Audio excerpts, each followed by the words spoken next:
En este video hablaré de dos temas. El primero es la personalidad de Dios y el segundo, la naturaleza de Dios. Ok, empezamos con la personalidad de Dios.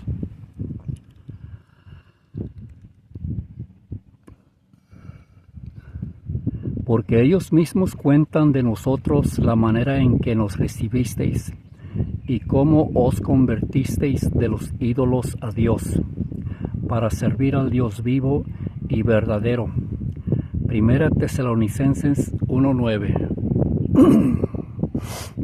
Este versículo celebra la transformación espiritual de los tesalonicenses y su compromiso con la fe en Dios, destacando tanto su acogida a los apóstoles como su renuncia a la idolatría.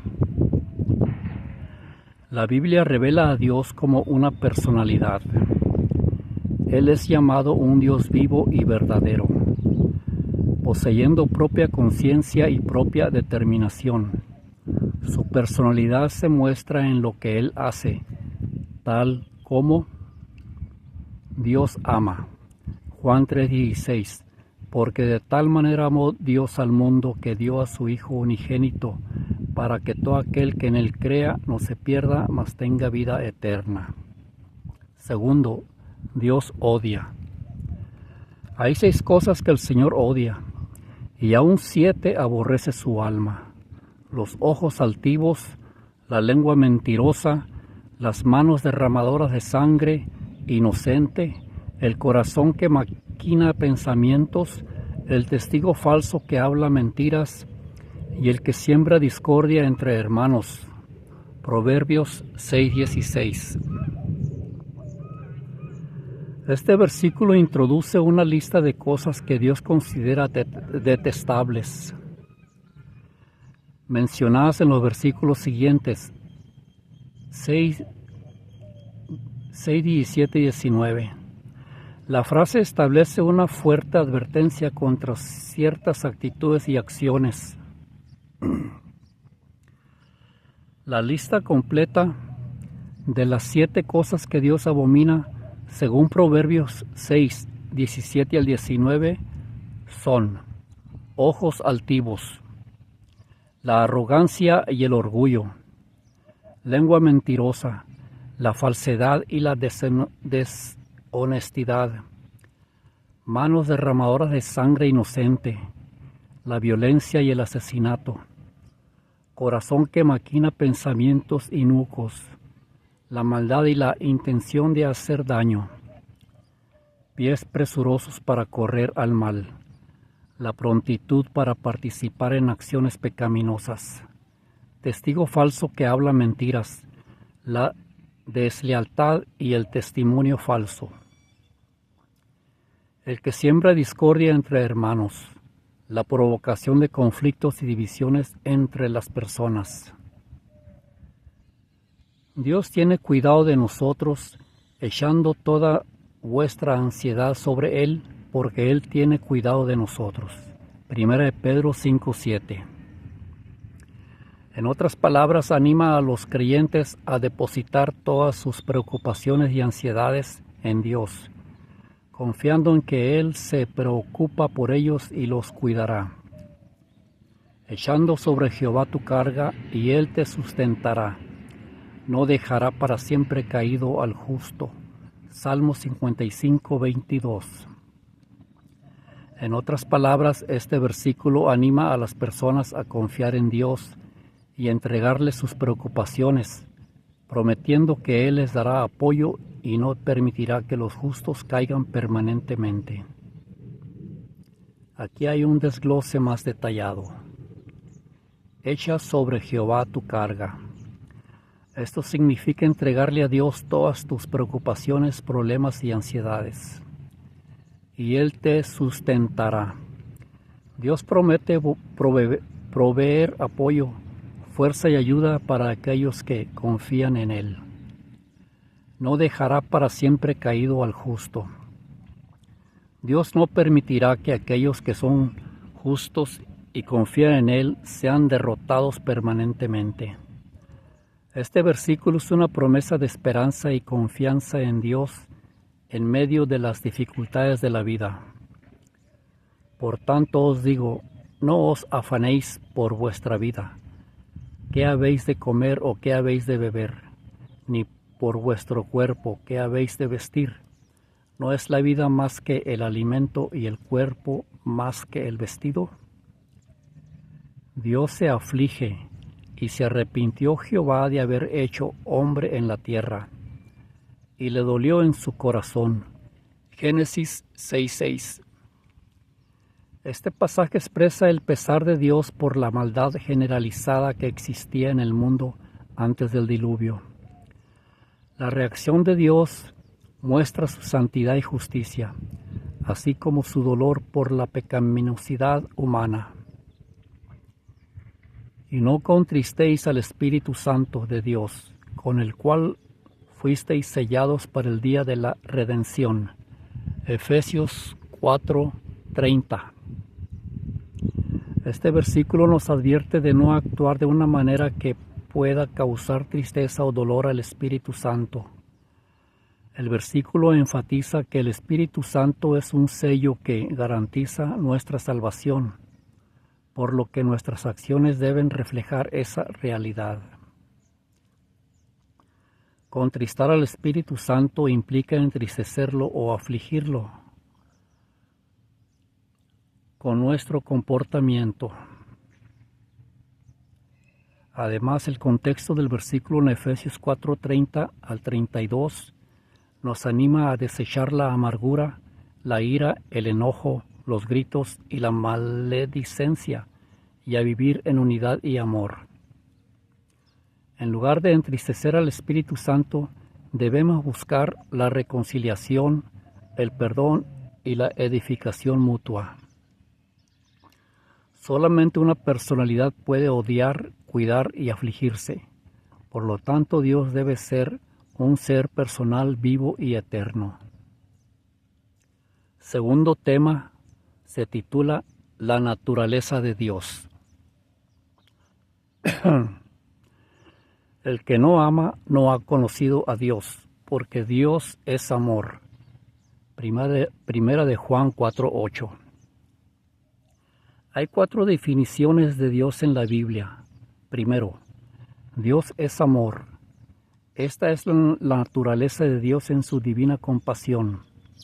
Segundo, Dios es luz, y no hay ninguna tiniebla en él. Primera de Juan 1:5. Tercero, Dios es fuego consumidor. Hebreos 12:29. Esta es la naturaleza de Dios en su divina santidad. Cuarto, Dios es espíritu, y los que le adoran en espíritu y en verdad es necesario que le adoren. Esta es la naturaleza de Dios en su divina esencia. Los atributos de Dios revelan su naturaleza. No piense de sus atributos como abstraer o separar, pero como medios vitales por los cuales su santa naturaleza es revelada, atributos atribuidos a Él tales como 1. Vida es atribuida a Dios porque como el Padre tiene vida en sí mismo, así también ha dado al Hijo el tener vida en sí mismo. Juan 5:26. 2. Todo conocimiento es atribuido a Dios. Grande es el Señor nuestro y de mucho poder, y su entendimiento es infinito. Salmo 147:5. Esta frase destaca la inmensa grandeza y sabiduría de Dios, reconociendo que su poder y conocimientos son ilimitados. En esencia, el versículo celebra la infinitud del poder y la sabiduría de Dios, enfatizando que no hay límites para su grandeza. Porque tú eres grande y hacedor de maravillas, solo tú eres Dios. Salmos 86:10. El Salmo 86:10 enfatiza la grandeza y el poder de Dios, proclamando que solo Él es el verdadero Dios y que ha realizado grandes maravillas. Grande es Jehová y digno de suprema alabanza, y su grandeza inescrutable. Salmo 145, 3. Esta frase destaca la magnitud y la profunda naturaleza de Dios. Un Dios tan grande que su grandeza no puede ser totalmente comprendida por los seres humanos. El salmista reconoce que Dios es inmensamente grande, no solo en su poder, sino también en su carácter y sabiduría. Esta grandeza merece la alabanza, una expresión de reverencia y conocimiento por la naturaleza de Dios. La grandeza de Dios es inescrutable, lo que significa que no se puede descubrir por completo ni comprender cabalmente. El Salmo 145 es un salmo de alabanza donde el salmista expresa su gratitud y adoración por la grandeza y bondad de Dios. El Salmo 145, versículo 3, sirve como punto de partida para el resto del Salmo, donde se enumeran las obras y atributos de Dios que lo hacen digno de alabanza. Grande es Jehová y digno de ser en gran manera alabado en la ciudad de vuestro Dios, en su monte santo. Salmo 48, 1. Esto destaca la grandeza y la grandeza del Señor, particularmente en la ciudad de Dios, Jerusalén, y en su monte santo, monte Sión. El verso comienza enfatizando la grandeza del Señor, la cual es digna de la más alta alabanza. Luego se menciona específicamente la ciudad de Dios, que se refiere a Jerusalén, y su monte santo, que es el monte Sión. El texto sugiere que la grandeza del Señor es especialmente evidente en estos lugares. En resumen, el Salmo 48.1 declara la grandeza del Señor y la dignificación de la alabanza, resaltando la presencia divina en Jerusalén y su monte santo. Todo poder es atribuido a Dios, porque el Señor nuestro Dios Todopoderoso reina. Apocalipsis 19:6. Esta aclamación, a menudo acompañada de cánticos y adoración, celebra la victoria de Dios sobre el mal y el establecimiento de su reino. En el libro de Apocalipsis, esta frase aparece en un contexto de gran celebración y adoración celestial, donde se describe la victoria de Cristo y su reino. La multitud celestial proclama esta frase como una alabanza a Dios por su reinado, que es visto como justo y eterno. El versículo se interpreta como la culminación de la historia de la salvación, donde Dios establece su dominio absoluto sobre el universo. Significado teológico: reinado de Dios. La frase enfatiza la soberanía de Dios sobre toda la creación, mostrando que Él es el gobernante supremo y que su voluntad prevalecerá. Alabanza y adoración. La aclamación invita a la adoración y celebración de la grandeza y poder de Dios. Esperanza y victoria.